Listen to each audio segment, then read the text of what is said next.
ایک گھنے جنگل میں سب پرندے پیار محبت سے مل جل کر رہتے تھے۔ جب بھی کسی پرندے کو کسی چیز کی ضرورت پڑتی، دوسرے فوراً اس کی مدد کو آ جاتے۔ ہر پرندہ اپنی روزی روٹی کے لیے کچھ نہ کچھ کام کرتا تھا۔ جنگل کے بیچوں بیچ ایک پرندوں کی منڈی تھی، جہاں سب مل کر اپنا اپنا کاروبار کرتے تھے۔ میرا چڑیا اناج بیچتی تھی، رینا چڑیا لکڑیاں بیچتی تھی، دونوں فاختہ پرندوں کا دانہ بیچتا تھا اور عادل بگلا مختلف قسم کی مچھلیاں بیچتا تھا۔ اسی جنگل میں لیلا چڑیا اپنے شوہر بہرام چڑا کے ساتھ برگد کے درخت پر گھونسلہ بنا کر رہتی تھی۔ بہرام چڑا باز بادشاہ کے محل میں نوکر تھا۔ اس کی تنخواہ گھر کا خرچ ہی پورا کرتی تھی، اس لیے لیلا کا گھرانہ کافی غریب تھا۔ لیلا اپنا کوئی کاروبار نہیں کر سکتی تھی، اس لیے وہ اکثر کالو کوے کی مدد کیا کرتی تھی۔ کام ختم ہونے پر کالو اسے کچھ معاوضہ دے دیتا اور یوں لیلا کی زندگی اچھی گزر رہی تھی۔ ایک صبح اچانک جنگل میں شور مچ گیا۔ رینا چڑیا روتے ہوئے بولی، ہائے اللہ، میرے انڈے کہاں گئے؟ کل ہی تو میں نے انڈے دیے تھے اور آج صبح وہ غائب ہیں۔ تمام پرندے اس کے گھونسلے کے پاس جمع ہو گئے۔ سب اس کو تسلی دے رہے تھے، لیکن سبھی کے دل میں ایک خوف بھی بیٹھ گیا تھا کہ نہ جانے اگلا نمبر کس کا ہوگا۔ اگلی صبح ایک اور چیخ گونجی۔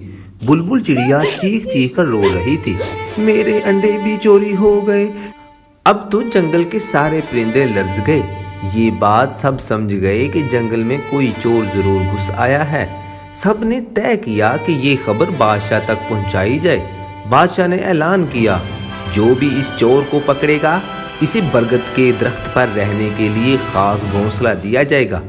لیلا پریشان تھی، کیونکہ وہ بھی چند دنوں میں انڈے دینے والی تھی۔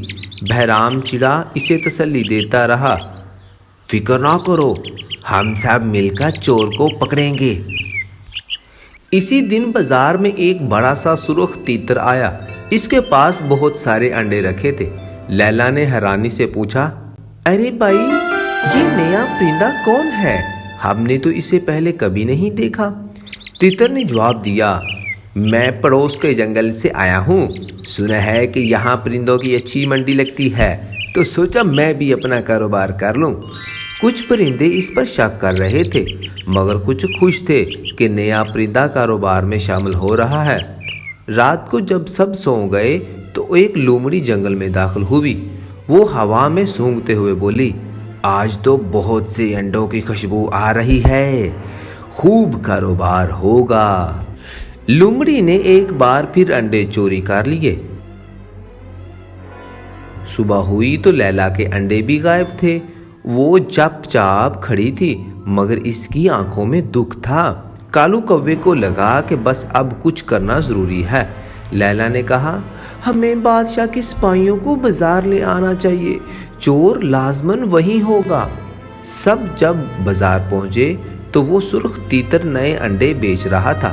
کالو بولا، یہی ہے چور، میں نے لیلا کے انڈوں کو خاص رنگ دیا تھا تاکہ پہچان سکیں، دیکھو وہی رنگ یہاں موجود ہے۔ تیتر گھبرا کر بھاگنے لگا، لیکن سپاہیوں نے اسے پکڑ لیا۔ بادشاہ نے اعلان کیا، لیلا چڑیا، تمہاری سمجھداری نے چور کو پکڑا دیا۔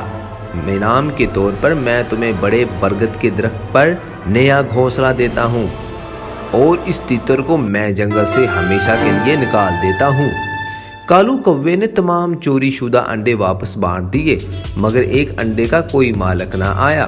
چند دن بعد اس انڈے سے ایک بچہ نکلا اور رونے لگا، امی امی۔ لیلا نے حیرت سے کہا، ارے یہ کس کا بچہ ہے؟